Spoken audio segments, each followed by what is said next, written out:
Okay. Hi, good morning, and thank you to the Kaiser folks for the invitation today. I'm Sandra Wilkniss from the National Governors Association, and I thought I was going to be very duplicative in my comments, but I feel fortunate that I can bring some more of the state perspective and perhaps the Medicaid lens a little bit around as a follow-up to what Mark just presented on the Medicare side. Just for folks who don't know, the National Governors Association is the bipartisan organization serving the nation's governors, where they come to exchange best ideas about best practices, to innovations around improving state government, and also speak collectively on national policy issues. I'm actually in the Center for Best Practices, which is the nonprofit side of NGA, and our job is sort of a hybrid think tank consultancy working with governors and their policy advisors. So my thoughts today are really from that perspective and lessons learned there. The picture's a little bit different on the Medicaid side and some of the work we're doing with states, and probably the best thing for me to do is just highlight some specific project areas we're working on with states and where telehealth solutions are really rising to the surface as solutions that they're eager to engage in to figure out what is the best path forward and what is the state level solution to proliferate some of the best practices here. We work, of course, in multiple areas across health and health system transformation, but I would say the area where telehealth really comes up the most, of course, is in rural areas, public health, behavioral health, certainly the opioids crisis. Telesolutions are really being sought there, and then also in workforce issues. So we have several cross-cutting projects. One that I wanted to highlight so that I can kind of get into the details of what we're hearing about in terms of challenges from states to kind of respond to Helen's charge to talk about what some of these challenges are. Is in the rural health area, and I just wanted to note that our projects are based on a competitive process. States apply to work with us and for us to provide technical assistance. And for this rural health project, states were told apply in whatever way you like, whatever you want to do in rural health. Is it data? You know, is it dealing with hospital closures? Whatever. Every single state that applied for this project said we need help in behavioral health, we need help in opioids, we have massive workforce shortages, we're just not sure what to do. So across the board, that seems to be one of the areas where there's a real strong need for some solutions, and where telehealth is being highlighted specifically as an area where they want some support. So we're working that project with 7 states, and of course it's all rural facing, so the issues I don't have to remind people are issues around transportation, rural hospital closures, massive workforce shortages, especially in behavioral health. And the solutions that states are pursuing are, of course, around reimbursement. A lot of this is in the Medicaid space, but not exclusively. We heard a little bit about Project ECHO, and again, I thought I would be duplicative, but I'll talk a little bit about Project ECHO and how valuable it's been in the state space, but certainly a challenge still from a reimbursement standpoint. I mean, they're trying to paste together all kinds of reimbursement approaches to get to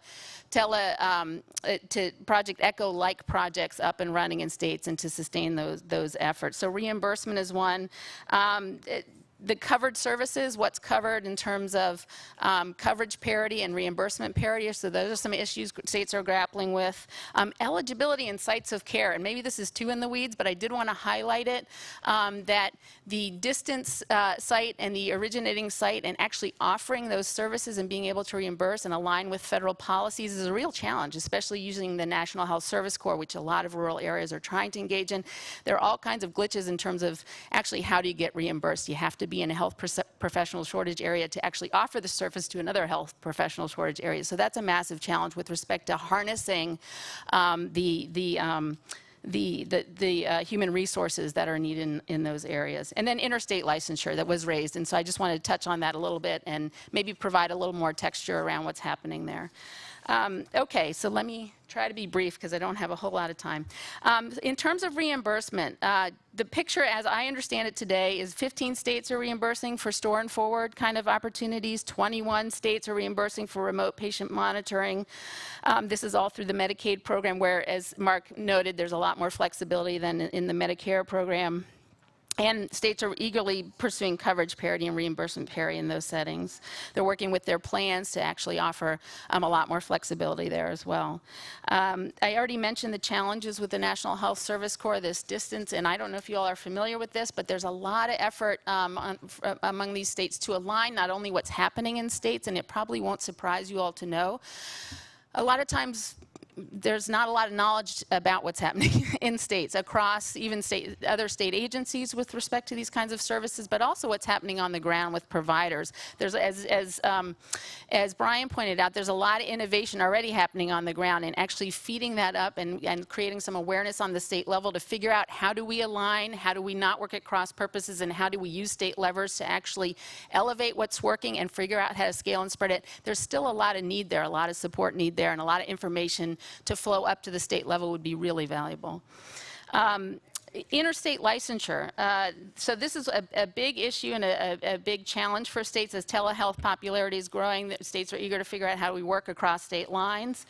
And there are a number of challenges here. Again, just for a little bit of context, currently there are 22 states that have adopted medical licensure compacts. So a lot of this is operating in the compact space, and for a lot of different providers. So physicians, nurses, advanced practice nurses, psychologists, physical therapists, and others. 17 states are currently issuing licenses, and 12 of those can serve as states of principal license, for those of you who know what that means. And then 5 states have passed compact legislation, but have been delayed. And some of the challenges here from the state perspective are concerns around the autonomy of state regulatory boards and other professional boards. There are concerns about the additional costs to providers and others to engage in these compacts and to do cross-state licensure. And then also issues around FBI requirements for background checks. So there are a lot of federal and state and provider level issues that states are still grappling with to make these compacts a reality and to move them forward.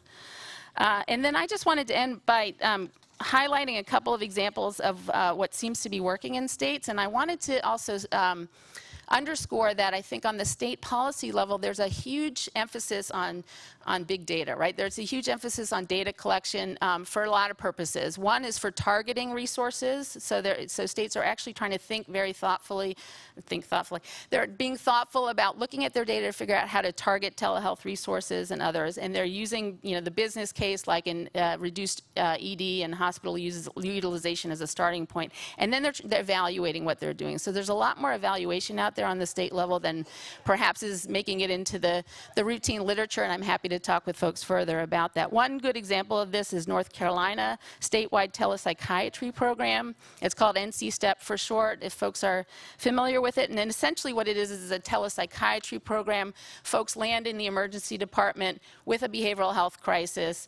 There are, I think, 42 spoke sites, so it's a hub and spoke model, 42 spoke sites around the state, 7 hub sites.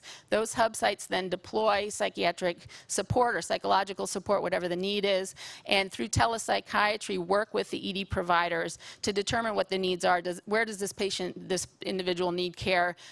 Do they need to be held somewhere? Do they need to actually go into the hospital? What is the issue? And they found some pretty striking findings. From a patient experience standpoint, there's a lot of improvement. Folks end up much less frequently in the ED and inpatient, and they're finding a $13.3 million savings annually for that program. So I think in terms of bending the cost curve, that is an example of where states being very selective in deploying resources and also trying to evaluate the outcome of that.